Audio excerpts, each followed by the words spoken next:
Flight attendants refused to let two black twin sisters board the plane until they made a phone call, and then everything changed. Two black twin sisters, verified tickets, official IDs. But when they reached the gate, they were told, "You can't board, no clear reason, no apology, just denial." Zuri didn't raise her voice. Zahra didn't plead. She simply made one phone call. Within minutes, the airline staff froze. Boarding stopped. Supervisors scrambled. Why? Because their father wasn't just any parent. He was the man behind the system this airline depended on. And he had just been alerted. This story reveals what happens when casual bias meets unexpected power. Before we begin, tell us in the comments where you're watching from. And if you believe in calling out injustice, hit like, subscribe, and turn on the bell. It was a bright Friday afternoon at Logan International Airport, but the mood at Gate C-23 was anything but cheerful. 17-year-old twin sisters Amari and Janelle Whitman stood side by side, their matching burgundy carry-ons beside them. Boarding passes neatly tucked into their phones, and a sense of unease settling in like fog. Both were dressed sharp, Amari in a cobalt blue wrap dress of her own design, Janelle in a crisp cream blazer, her laptop bag slung neatly over one shoulder. Passengers filed through the boarding gate with ease. A cheerful gate agent scanned their tickets, smiled politely, and nodded each one along. But when the twins stepped forward, the agent's expression shifted subtly. "I'm sorry," she said, eyes barely flicking upward, "but there appears to be an issue with your tickets." Janelle blinked. "That's not possible. We checked in online 2 hours ago. Everything was confirmed." The woman's fingers danced across the keyboard. The screen reflected dull green light against her glasses. Her lips pursed.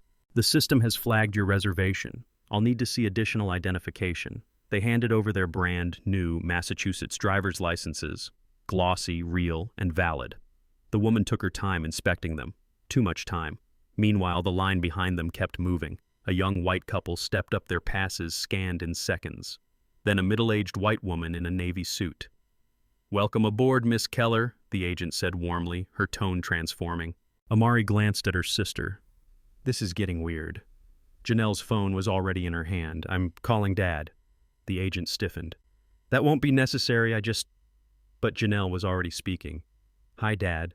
Yeah, we have a problem." 3 rows of passengers away, a businessman paused mid-step to observe. A flight attendant gave the twins a curious look. The temperature in the gate seemed to drop. "Of course we have our IDs," Janelle continued. "And no, they haven't said why. Just that the system flagged us." Amari crossed her arms, trying to stay composed. She was used to feeling watched in certain stores, used to being asked twice for ID while her white friends breezed through. But here, with matching first-class boarding passes and their father's name on the reservation, she stole a glance at the large Meridian Airlines logo behind the desk. Behind the twins, a TSA officer had appeared without fanfare. The gate agent leaned toward him and whispered, lips tight, pointing in their direction. Amari whispered, "They think we're a threat." "No," Janelle said, her voice level but burning underneath. "They think we don't belong." The officer approached. "Ladies, please step to the side for further verification." Janelle handed him her phone. "My father would like to speak with a supervisor. His name is Derek Whitman." The officer paused. The gate agent's eyes widened, ever so slightly. She turned back to her screen. "Actually, it looks like the issue might have been a system error. Too late." A small crowd had formed. A few curious passengers, one woman filming quietly with her phone, a teenage boy murmuring, "Yo, what's going on?" By the time the officer returned Janelle's phone, the agent's tone had turned sugary.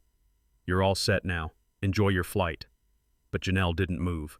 What exactly was the issue? "Just a routine glitch," the agent said, eyes flitting sideways. "These things happen." "To us they happen a lot," Amari said. They boarded in silence. As the boarding door closed behind them, Janelle finally let out a breath. "I hate that it takes a phone call for them to treat us like humans." "Yeah," Amari murmured.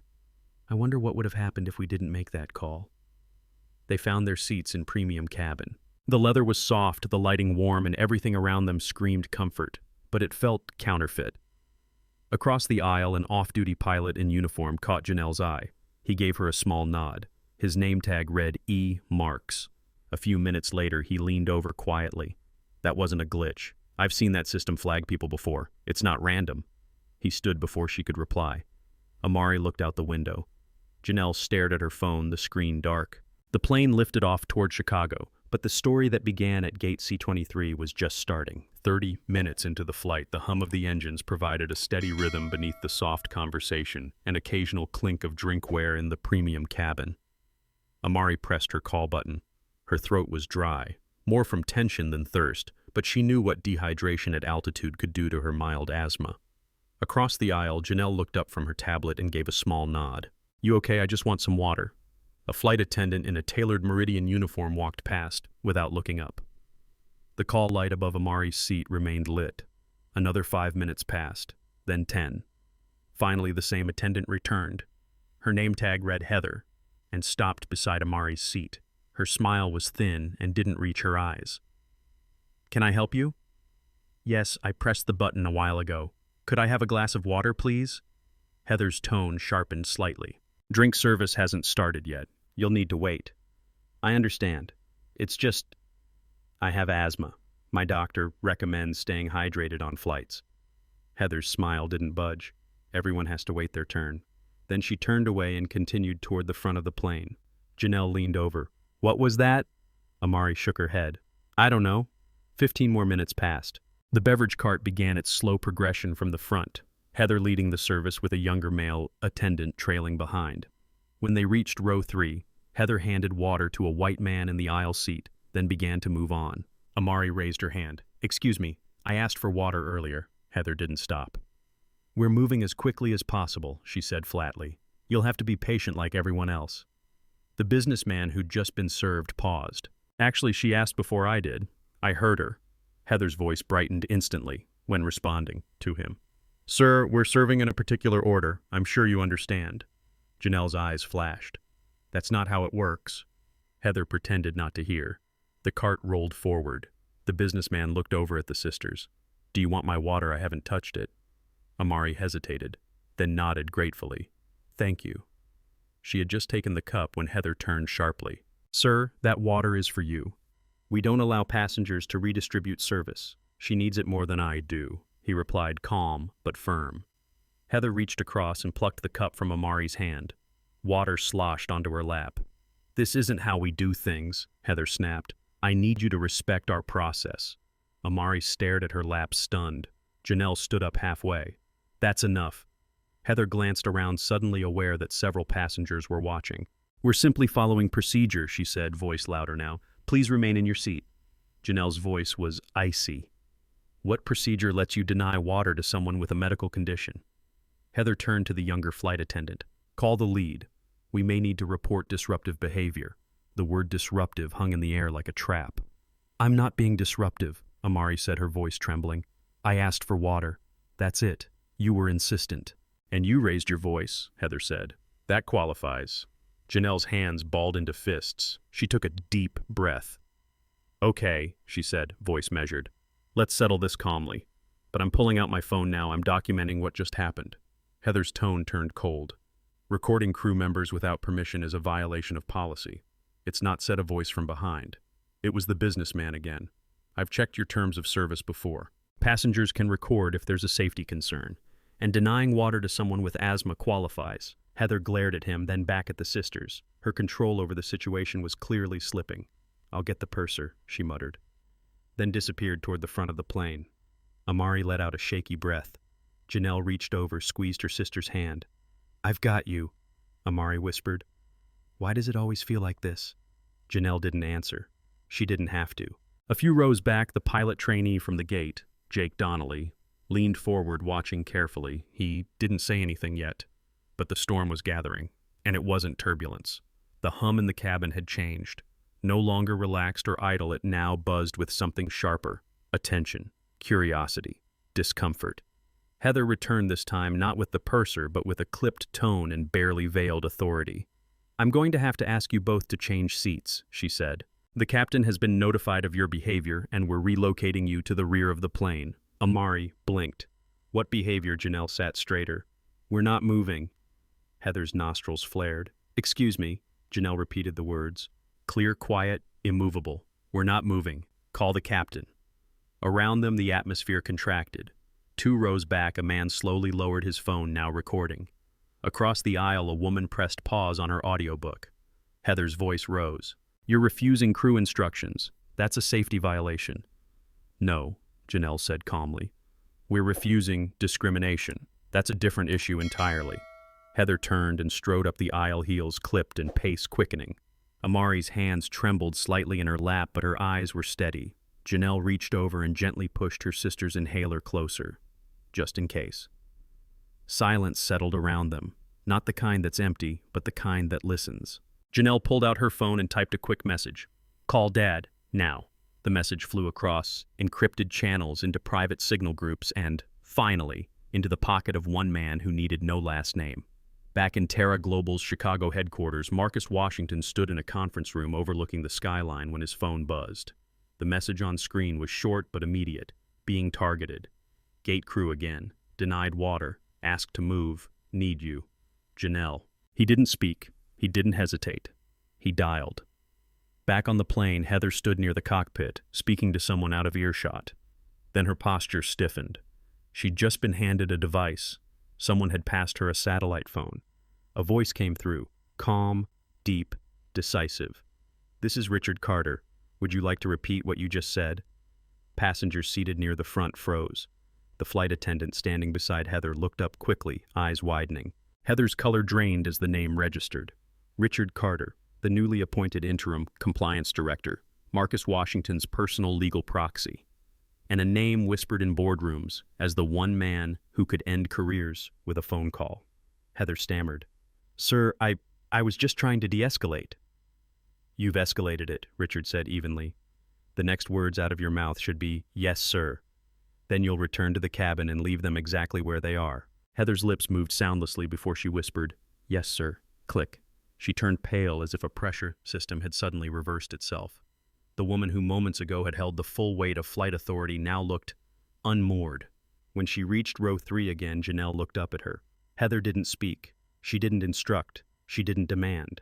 She moved past them like a gust of wind looking for a way out. Behind her, murmurs rose. What was that? Did she just say Richard Carter? Wait, is that the Washington girls? No way. Jake Donnelly rose from his seat 2 rows back and approached quietly. You both okay? He asked. We are now, Janelle said. Jake nodded. Just so you know, I've seen this happen before, but never to anyone whose father has the power to ground a fleet. Amari looked out the window. The clouds below rolled slowly. Feels like gravity just changed, she murmured. Jake smiled. That's because it did, and the plane kept flying. But the balance of power, it had just shifted mid-air. The cabin door clicked open mid-flight, an unusual event unless someone carried authority few dared challenge. Captain Mitchell stepped into the first-class aisle. He was tall, crisp, and steady-eyed with decades of aviation behind him. But even his seasoned presence shifted as he caught sight of Janelle and Amari Washington seated calmly in row 3. He turned toward the cluster of flight attendants near the galley. His tone was low but carried through with the hushed cabin. You didn't mention this involved the Washington family. The ripple of his words hit like turbulence no one had braced for. Heather, still pale from her earlier call, took a half-step back. Her lips parted, but no defense came. No lie could outpace the truth hurtling toward her. Captain Mitchell continued, eyes locked on her. The passenger you tried to relocate is the daughter of Marcus Washington. You don't just work for this airline, you work for the man who helped design the security tech that cleared your background check. A gasp came from somewhere in row 5. The businessman seated beside Amari straightened in his seat, suddenly understanding the depth of the mistake he'd just witnessed unfold. Then from the cockpit intercom, another voice came, deeper, older, and far more dangerous. This is Richard Carter again. Passengers will be making an emergency landing shortly. A crew member will be removed from this aircraft for conduct violations. Please remain seated. The entire plane went still. Heather's mouth twitched. Her fingers clutched at her lanyard. Sir, with respect, I was following standard procedure. No, you weren't, Captain Mitchell said evenly. Standard procedure doesn't involve targeting passengers based on race or ignoring medical needs, especially when one of them carries an asthma alert on her boarding profile. He stepped aside. A second later, 2 federal air marshals appeared. Quiet, unapologetic. Flight attendant Heather Morrison, one of them said, Please collect your belongings and come with us. Heather stared unmoving. You can walk or be escorted, the marshal said simply. The badge on his chest didn't shimmer. It glared. Wordlessly, Heather turned and made her way toward the back of the plane. Her face was pale, her steps heavy. Passengers craned their necks, phones angled discreetly, and then not so discreetly. As she passed row 3, she dared a glance toward Amari and Janelle. They didn't flinch, they didn't smile, they didn't gloat, they just watched. The way their father had taught them to, quietly, powerfully, and without apology. Behind them, the captain lifted the intercom once more. Ladies and gentlemen, due to a crew compliance matter, we will be making an unscheduled landing in St. Louis. Your safety remains our top priority. We appreciate your patience. No one complained. No one even breathed too loudly. The moment was too charged.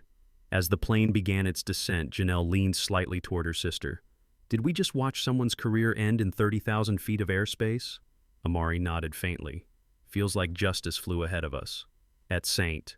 Louis Lambert International Airport authorities were waiting on the tarmac. Heather exited the plane flanked by 2 marshals. Cameras from passenger phones captured her exit. Her name would trend within the hour. Inside the plane, as passengers stretched and whispered, a new flight attendant entered the cabin. Her expression was neutral, her movements efficient. She approached Janelle and Amari first. "I'm Claire," she said softly. "Water snack. Anything I can get you." Amari offered a polite smile. "Just water, and thank you." "No," Claire replied. "Thank you." Elsewhere in the aircraft, passengers began murmuring, some quietly uploading their own footage, others messaging family and friends. "This flight's going viral," one whispered. And they were right. By the time the flight resumed, a dozen hashtags were trending. Washington twins. Justice at 30K feet. Flight attendant. Removed.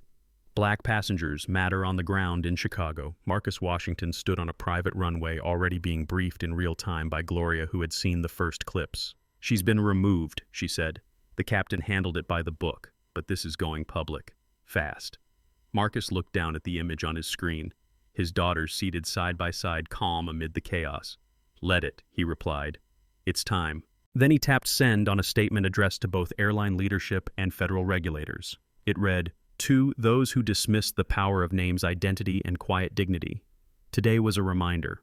When bias is met with silence, it grows. When bias is met with truth, it shatters. This will not be buried, and this will not happen again." Marcus Washington, CEO, Terra Global Technologies. The plane landed in Chicago under cloudy skies, but the atmosphere on board was clearer than it had been since takeoff. Janelle and Amari Washington stepped off the aircraft to a waiting security escort, not for questioning but for protection. A media swarm had already begun forming beyond the terminal doors. Claire, the replacement flight attendant, walked with them to the jet bridge. She handed each girl a sealed water bottle and offered a respectful nod.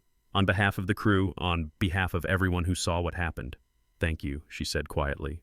Janelle gave a small, tired smile. "We didn't want to become a statement." Claire shook her head. "Sometimes history doesn't ask for permission." As they exited the jetway, Marcus Washington was already waiting on the tarmac. Tie loosened, expression unreadable. He didn't speak. He simply pulled his daughters into a tight embrace, one arm around each. It was Amari who finally broke the silence. I saw," Marcus said. "The whole world did."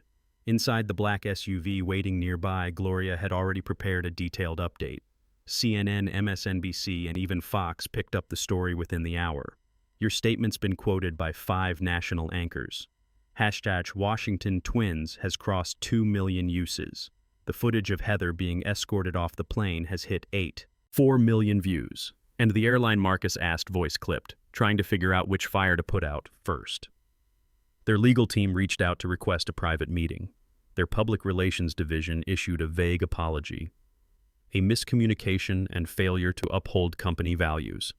"Not good enough," Marcus replied. "It wasn't a failure, it was a design." Amari glanced up from her phone. "There's something else." "What is it?" her father asked. "They're already scrubbing Heather's record. Her employee profile is offline, her LinkedIn is locked. They're trying to make it look like she never existed." Marcus's jaw clenched. "We don't erase problems here, we name them." Back at Terra Global headquarters, Marcus convened an emergency roundtable with his public affairs team, legal counsel, and technology ethics division. Amari and Janelle joined him, by choice. "I want to show you something," Marcus said, connecting his laptop to the conference screen. The footage of the incident played. Once again, Heather's voice, the demand to move, the quiet resistance, the call to the captain, and then the shift. Power reclaimed not by shouting but by standing still. As the clip ended, Marcus turned to his team. This isn't just about what happened on that plane. It's about a system that quietly validates discrimination. Heather may be gone, but the policies that enabled her still remain. We either fix the system now, or we become part of it. A hush fell across the table. Then Janelle leaned forward. People are listening now. We have a window, a narrow one. Amari nodded beside her. Let's use it. That afternoon, Terra Global issued a new public initiative, the Washington Protocols, a comprehensive, independently audited set of guidelines for equitable AI facial recognition and staff training across all airline and transportation industries. It would be offered free of charge to any airline willing to overhaul its practices. Within 2 hours, 3 airlines had signed on. But Meridian Airlines, the carrier responsible for the incident, remained silent until a leaked internal email hit social media. It was from a senior Meridian executive to legal counsel reading, "The girls were flagged by the algorithm, but after realizing who they were, we should have de-escalated immediately." This became a PR nightmare because someone underestimated who they belonged to.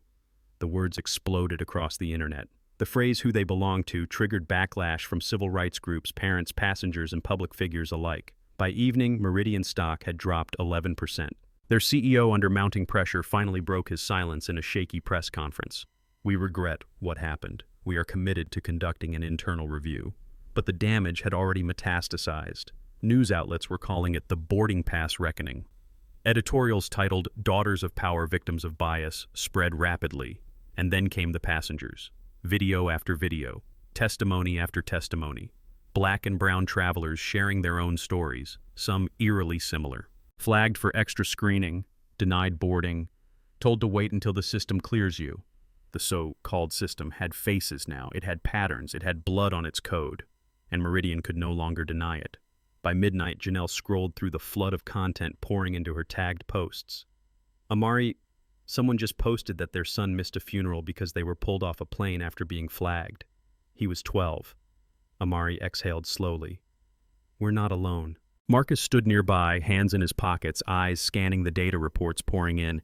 This is what change looks like in its ugliest clothes," he murmured. "Not speeches, not press releases, just uncomfortable, unstoppable truth."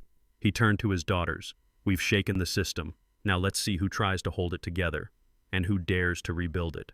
By dawn, the city had awakened to a new chorus, not of alarms or car horns, but of voices rising in unity. Outside Meridian's Chicago headquarters, a growing crowd assembled: parents, college students, off-duty pilots, community activists. Some held handwritten signs, "We're all the Washington twins. Your algorithm isn't neutral. Fix the code or step aside." Others stood silently, arms linked in a long line, wrapping the glass building like a human firewall. Janelle and Amari watched from a live stream on their father's office monitor, their faces half lit by the screen. "They're here for us," Amari whispered. "No," Janelle corrected gently. "They're here because of us. But it's bigger now."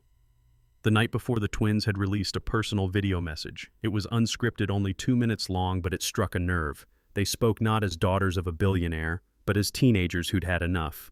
Enough of being second-guessed, singled out, scanned twice for the same ticket. "We didn't want attention," Janelle had said. "We wanted a weekend with our dad. But when your identity becomes the excuse for someone else's random check," Amari had added, "silence isn't an option." By morning, the video had been viewed over 12 million times. Celebrities shared it. Athletes reposted it. Teachers used it in classrooms. And Black parents especially left thousands of comments thanking the girls for speaking out. Marcus entered the room with his ever-present assistant Gloria, carrying a list of new developments.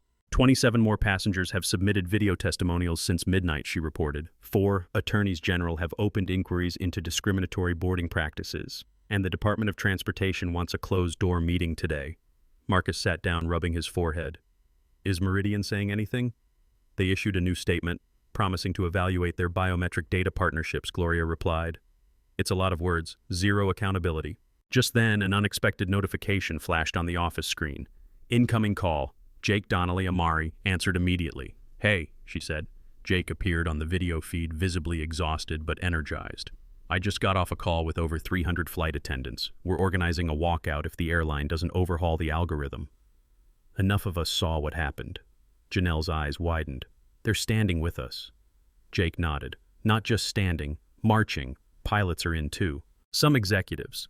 This isn't about loyalty to Meridian anymore. It's about refusing to participate in a broken system. He paused. I've also submitted everything we collected to federal investigators. The code logs, the override reports, the suppression memos. This thing has teeth now.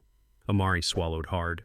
You sure you're ready for the backlash I'd rather face, that Jake said, than explain to my future kids why I stayed quiet. After ending the call, silence settled for a beat in the room. Then Gloria broke it. Ladies, she said softly to the twins, you just triggered a movement. That afternoon, the three Washingtons walked into the headquarters of a major civil rights coalition. Cameras clicked, reporters swarmed, but this time they didn't flinch. Inside, community leaders gathered around the long table, black clergy, legal scholars, tech ethicists, airline employees, youth organizers, all there for one reason: to plot the next steps in the fight. Amari sat beside a woman named Dr. Naomi Wright, a systems engineer turned data justice advocate. Naomi passed her a tablet. These are the faces of every passenger we could find who's reported the same flagging pattern, she explained. Over 400, different airlines, different cities, one common thread. Janelle leaned in. Let's map them. Overlay the data. Create a pressure dashboard. What the media's seeing, what they're not. Let them follow the footprints. Naomi smiled. I was hoping one of you would say that. As discussions unfolded, it became clear the movement didn't need a central figure. It had become decentralized, dynamic. Tech leaders offered platforms for anonymous reporting. Artists created posters and street murals. Activists organized simultaneous protests at 20 airports. The Washingtons had lit the match, but the fire had spread. That night, back in their hotel suite, Janelle scrolled through a post someone had made of her and Amari with the caption, "They didn't flinch. They filmed." Amari closed her laptop and turned to her father. Do you think anything will really change? Marcus looked at both his daughters. It already is, he said. You see the movement. But more importantly, so does the system. And it's scared. 3 weeks later, the world had moved on. Or at least it seemed like it had. News cycles shifted to new controversies. The trending hashtags had faded. But for the Washington family, the impact was only just settling in. Janelle and Amari stepped out of the elevator into the newly remodeled terminal of O'Hare Airport. The walls gleamed. The signage was more inclusive. And near Gate C-23, the same gate where everything had begun, stood a discreet bronze plaque in recognition of the countless travelers who demanded fairness when silence was easier. Dedicated to Janelle and Amari Washington. Amari read it quietly, her throat tightening. That's surreal. Janelle touched her shoulder. Not about us, about what it sparked. Marcus stood nearby, watching his daughters take it in. Behind him, a few curious travelers snapped photos, some recognizing them from the news, most just sensing something important had happened here. We could have asked for a press event, Marcus said softly. Janelle shook her head. Let this moment breathe on its own. Across the concourse, Jake Donnelly, now wearing captain's stripes, approached with a small smile. They finally got it right, he said, nodding at the plaque. No cameras, just truth. Amari smiled. We heard you were offered head of internal ethics training. Turned it down, Jake replied. But I helped design it. Janelle raised an eyebrow. Why turn it down? Because people need to see me in the cockpit, he said. Sometimes presence is protest. They chatted briefly, then parted with hugs. As Jake walked away, Janelle noticed a young black girl tug her mother's sleeve and point. Is that one of them?